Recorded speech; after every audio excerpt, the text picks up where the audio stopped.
Gimana nih kabar kalian hari ini? Ibu harap kalian tetap sehat dan selalu jaga kesehatan ya. Nah, untuk pembelajaran hari ini kalian akan belajar dengan saya, Ibu Rini Alfiani. Bisa kalian panggil Ibu Rini bersama dua teman saya, yaitu perkenalkan, nama Ibu Anggita Hidayati, biasa dipanggil Ibu Anggita.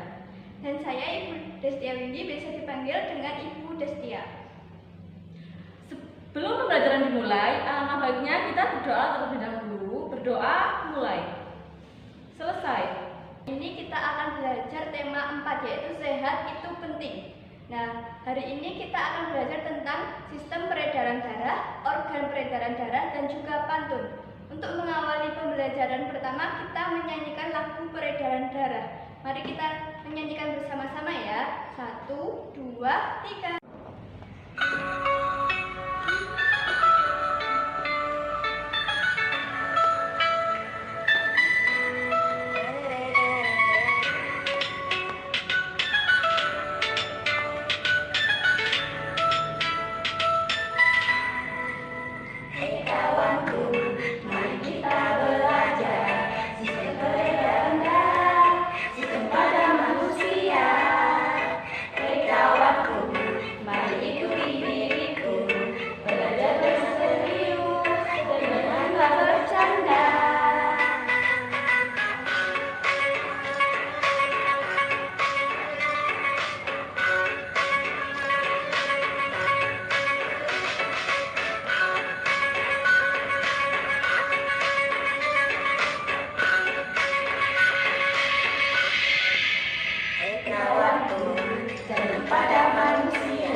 Bernyanyi bersama tentang peredaran darah. Nah, semoga kalian bertambah semangat ya setelah menyanyikan lagu peredaran darah.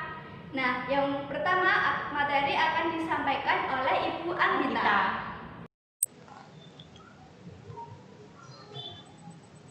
Nah, anak-anak, sekarang kita akan belajar tentang sistem peredaran darah pada manusia. Nah, tema 4, sehat itu penting.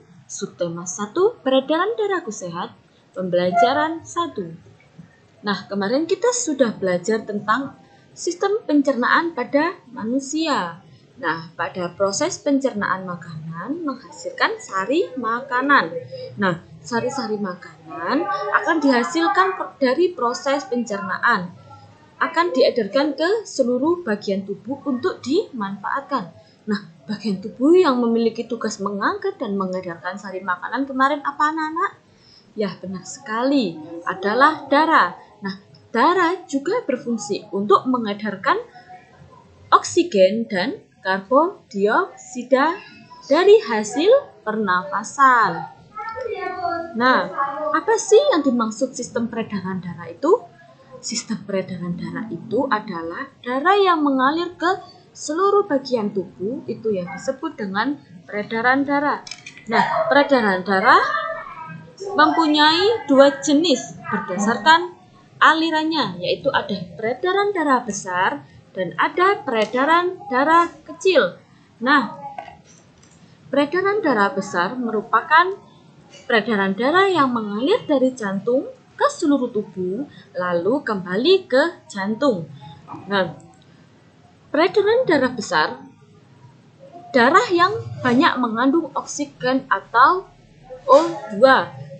Nah, mengalir melalui bilik kiri jantung ke seluruh tubuh kecuali paru-paru. Nah, melalui paru-paru menuju ke arteria besar. Selanjutnya, terjadi pertukaran darah yang banyak mengandung oksigen dengan darah yang banyak mengandung karbon dioksida di seluruh tubuh.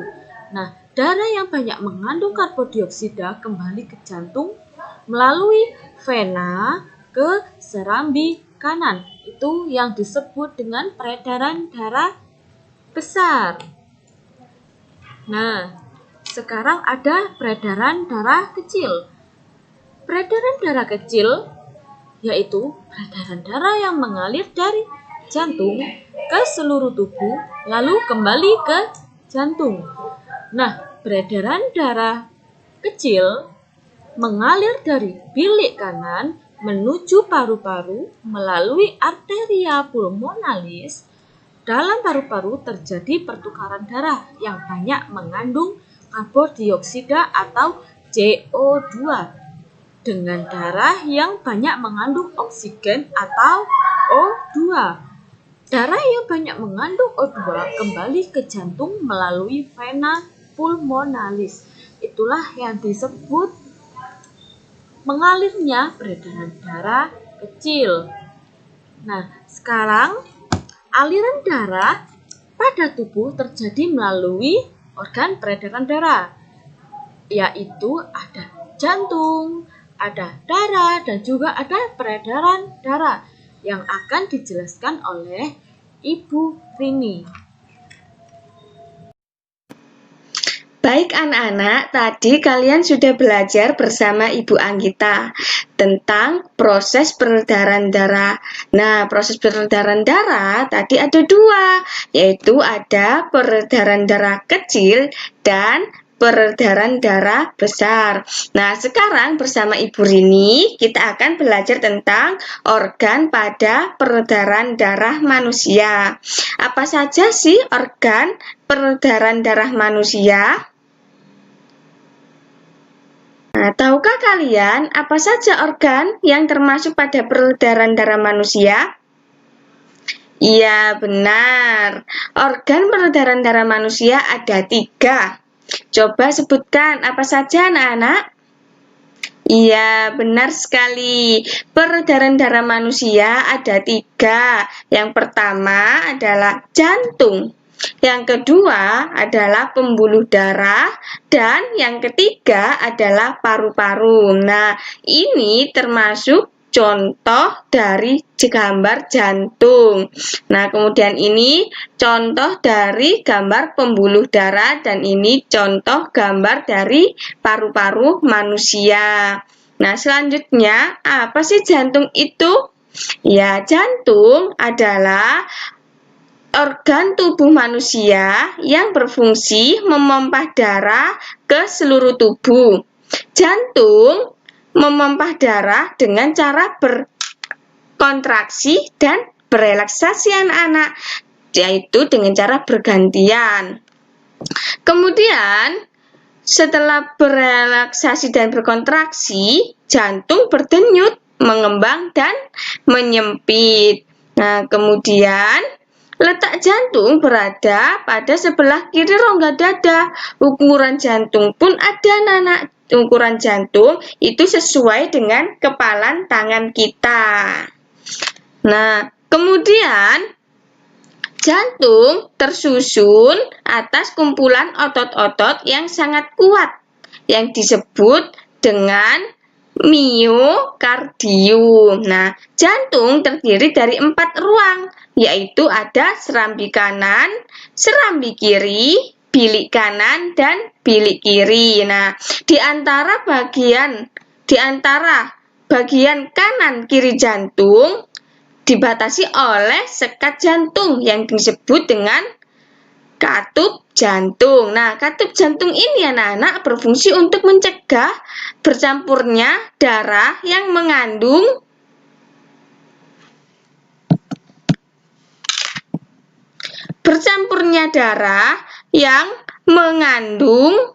oksigen dengan darah yang mengandung karbon dioksida.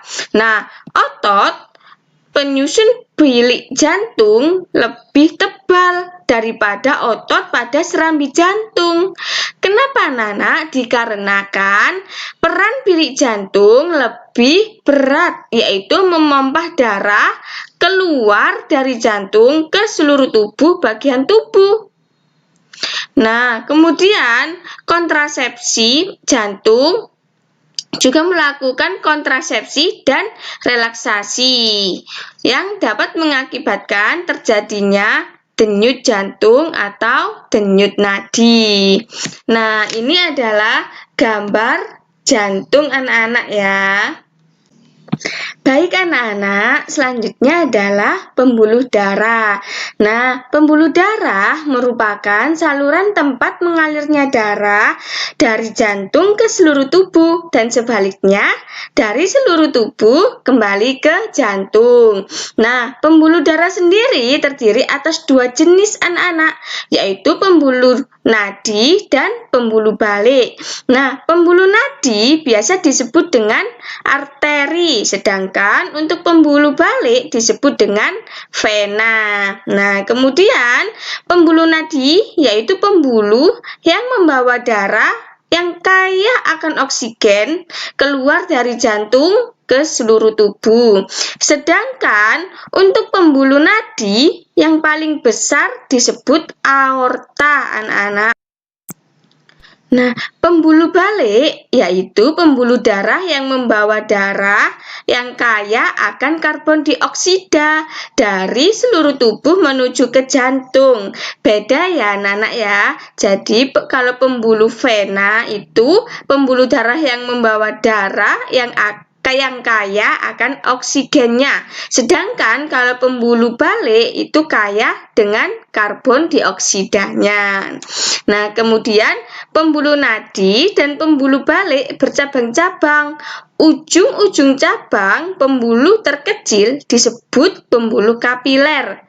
Untuk panjang pembuluh darah seluruhnya pada manusia jika dihubungkan menjadi satu ujung, yaitu mencapai berapa anak-anak, ada yang tahu? Iya benar, yaitu mencapai 160.000 kilometer. Selanjutnya, yang ketiga. Siapa yang ingat apa organ yang ketiga dari proses peredaran darah pada manusia? Iya, benar sekali. Yang ketiga adalah paru-paru. Nah, ini adalah contoh gambar dari paru-paru manusia. Apa sih paru-paru itu, Ibu? Ya, paru-paru adalah salah satu organ dalam tubuh manusia yang berfungsi dalam peredaran darah manusia, yang berperan dalam peredaran darah manusia. Nah, paru-paru juga memiliki peranan yang sangat penting dalam proses peredaran darah. Dalam proses peredaran darah, paru-paru berperan sebagai penyuplai oksigen ke dalam darah. Darah yang telah diedarkan ke seluruh tubuh tidak lagi mengandung oksigen anak-anak, akan tetapi banyak mengandung karbon dioksida. Ya, benar sekali. Nah, setelah kembali ke jantung, darah yang akan mengandung karbon dioksida tersebut dipompa ke dalam paru-paru. Selanjutnya, karbon dioksida diambil dan diganti dengan oksigen melalui proses pernafasan ketika kita menghirup oksigen. Nah, kemudian paru-paru terdiri atas ribuan tabung percabangan. Tabung bercabang yang berjumlahnya ribuan semakin ke ujung semakin kecil. Pada ujung yang mengecil terdapat kantong udara. Kantong udara tersebut dinamakan alveolus. Benar sekali. Nah, masing-masing alveoli, maaf ya anak-anak ya, yang kantong udara tersebut dinamakan alveoli. Nah, alveoli ini memiliki jaringan halus kapiler. Pada jaringan halus kapiler ini tempat terjadinya pertukaran oksigen dan karbon dioksida. Nah, kalian sudah memahami belum apa saja organ yang termasuk dalam peredaran darah manusia? Coba Ibu tanya, ada berapa tadi anak-anak? Iya, benar sekali, ada 3. Yang pertama adalah jantung, yang kedua peredaran darah, Yang kedua adalah pembuluh darah dan yang ketiga adalah paru-paru. Nah, sekian pembelajaran dari Ibu. Materi selanjutnya membuat pantun dengan bertemakan peredaran darah anak-anak. Nah, materi pantun akan dijelaskan oleh Ibu Destia. Halo anak-anak, perkenalkan nama Ibu Destia. Nah, tadi kan kalian sudah belajar dengan Ibu Rini dan juga Ibu Anggita. Tadi bersama Ibu Rini sudah belajar tentang apa? Nah, tentang organ peredaran darah pada manusia. Dan dengan Ibu Anggita belajar tentang apa? Sistem peredaran darah pada manusia. Nah, sekarang akan belajar bersama dengan Ibu Destia. Nah, Ibu memiliki sebuah cerita. Coba kalian dengarkan baik-baik ya. Siti dan teman-temannya pada pagi sekali sudah sampai di sekolah. Pada jam pelajaran pertama, mereka belajar tentang sistem peredaran darah dan juga organ peredaran darah. Pada gambar sistem peredaran darah, mereka sangat memahami. Dan pada gambar organ peredaran darah, mereka juga sangat memahaminya. Mereka jadi paham betapa pentingnya peranan organ peredaran darah pada manusia. Dengan itu mereka tidak berlebihan dan serta merawat dan menjaganya. Akhirnya Siti mengungkapkan rasa syukurnya kepada Tuhan Yang Maha Esa dengan cara berpantun. Nah, pantun yang dibuat Siti terdapat pada slide ya. Itu Ibu bacakan ya. Rambutku lebat, rambutku subur, tidak dapat dipasang jepitan. Tubuhku sehat, ku ucap syukur, darah mengalir tanpa hambatan.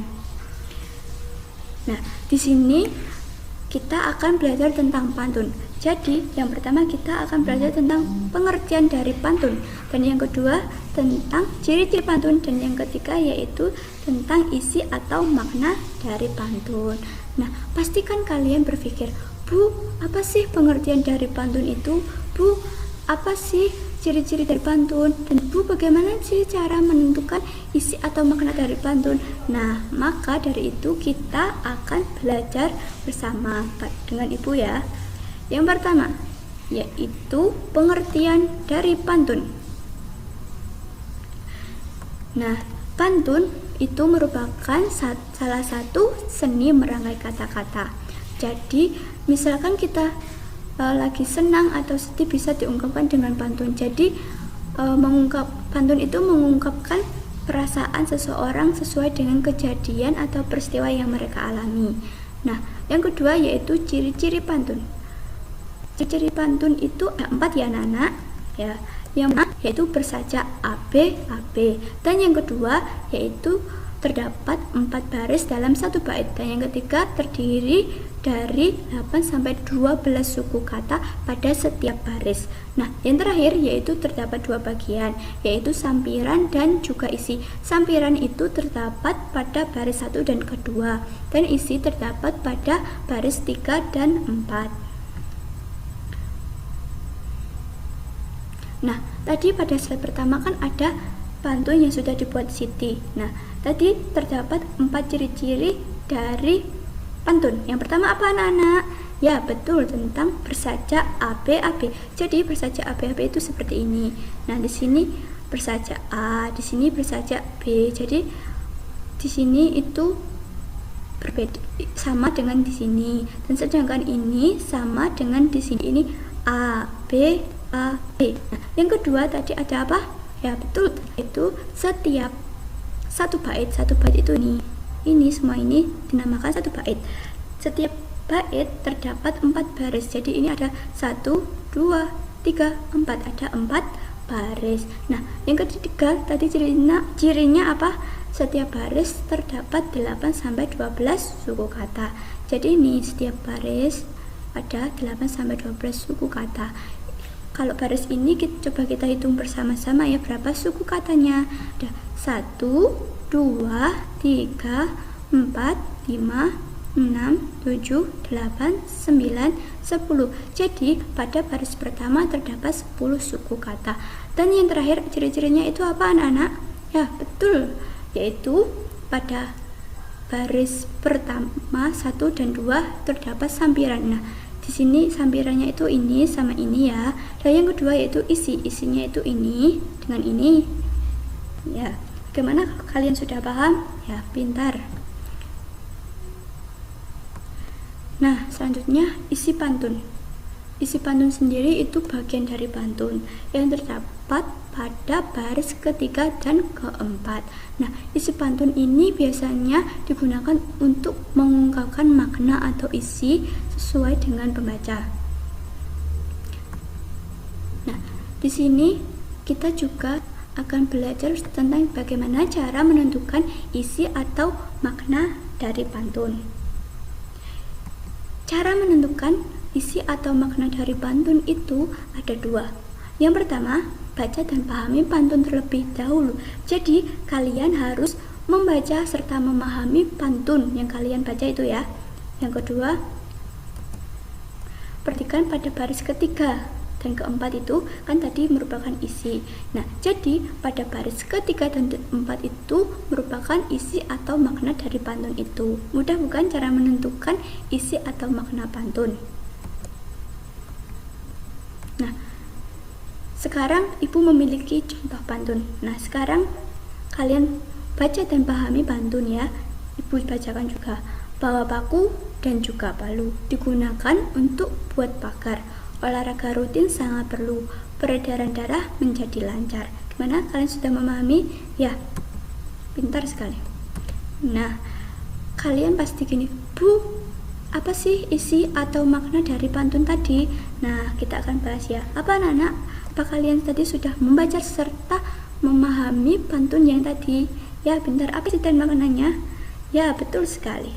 Isinya yaitu anjuran pentingnya olahraga rutin agar peredaran darah menjadi lancar. Ya, pintar. Beri tepuk tangan.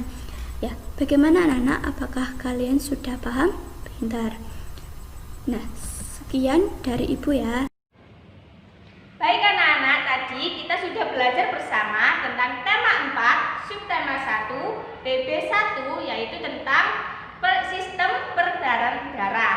Nah, untuk sistem peredaran darah yang pertama kita sudah belajar tentang, kita kan tadi sudah belajar tentang sistem peredaran darah. Nah, apa sih sistem peredaran darah tadi? Ya, benar sekali. Sistem peredaran darah adalah mengalirnya darah ke seluruh tubuh. Nah, ada dua jenis, yaitu ada peredaran darah besar dan juga ada peredaran darah kecil. Nah, untuk organ yang termasuk dalam peredaran darah manusia ada 3, yaitu apa saja anak-anak? Iya, benar, ada 3, yaitu yang pertama, yaitu jantung, yang kedua, pembuluh darah, dan yang ketiga, paru-paru. Ya, benar sekali. Dan yang terakhir yaitu tentang pantun. Pantun itu memiliki 4 ciri. Yang pertama yaitu apa? Ya betul, bersaja ABAB. Dan yang kedua apa? Ya benar, yaitu dalam satu bait terdiri dari 4 baris. Nah, yang ketiga apa anak-anak? Ya betul, yaitu tentang 8-12 kata. Dan yang terakhir apa? Ada sampiran dan juga ada isi. Nah, sekian pembelajaran dari Ibu hari ini. Semoga bermanfaat bagi kalian. Jangan lupa. Jangan lupa. Nah, sekian pembelajaran. Mulai sekian yo.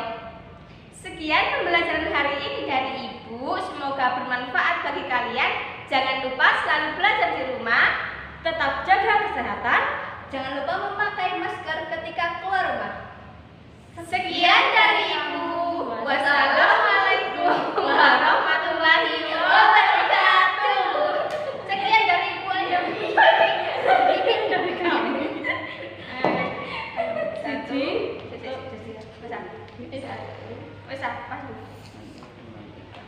Sekian dari kamu. Ayolah. Keliru, maaf. Siji, loro, telu. Sekian dari